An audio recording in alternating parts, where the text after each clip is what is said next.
Les Portugais ont choisi un nouveau cap politique lors des élections ce dimanche. Pour une analyse concise des effets de ce résultat, nous rejoignons à Lisbonne Nuno Saraiva, directeur adjoint du Diário de Noticias. Merci d'être avec nous. Le Portugal a exprimé un non très clair au gouvernement socialiste de M. Socrates. Quel message ce résultat va-t-il transmettre aux partenaires européens et surtout à ceux qui se sont montrés réticents à aider économiquement le pays?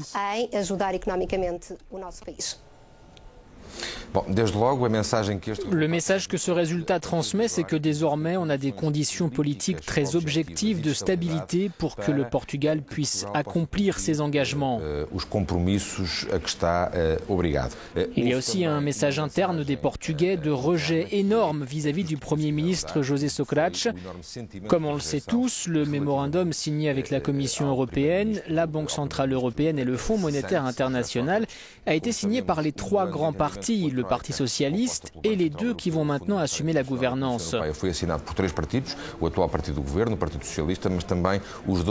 Le départ de José Sócrates va créer des conditions de dialogue entre les trois partis qui n'existaient pas jusqu'à maintenant et permettre ainsi qu'on puisse soutenir politiquement à l'intérieur du pays tous les engagements externes du pays.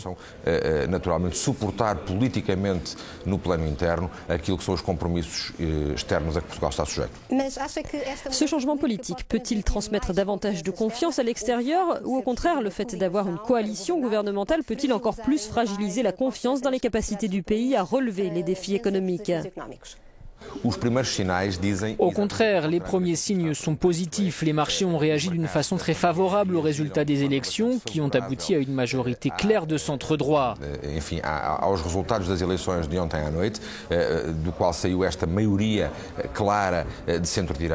Les intérêts de la dette souveraine portugaise ont déjà été revus à la baisse et donc cette première réaction est positive.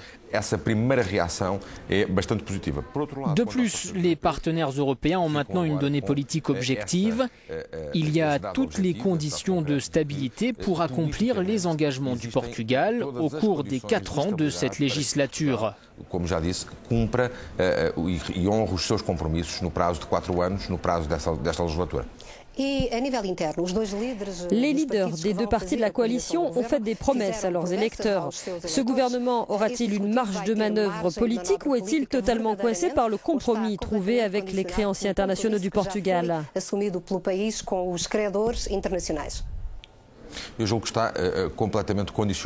Je pense que le gouvernement est totalement pieds et poings liés par ce mémorandum signé avec le FMI, Bruxelles et la Banque centrale européenne.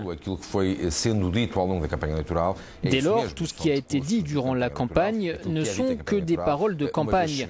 Une fois arrivé au pouvoir, Pedro Passos Coelho et aussi le leader du CDS-PP savent qu'ils vont être complètement tenus par les accords signés avec le Parti socialiste. Le mémorandum, c'est le vrai programme du gouvernement.